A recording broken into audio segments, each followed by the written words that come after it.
Sa previous lesson natin, pinag-usapan chapter 1 saka chapter 2. Ngayon naman, chapter 3. Money Making on the Road, The Daily Adventures of Young Street Vendor. Ang phenomenology, study to ng mga live experiences.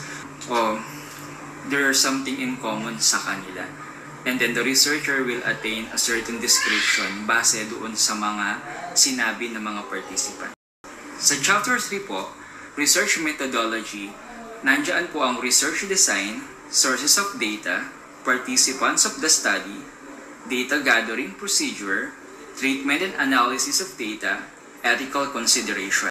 Ito po yung parte na nandun na po talaga sa paper, kaya po magbabasa po tayo.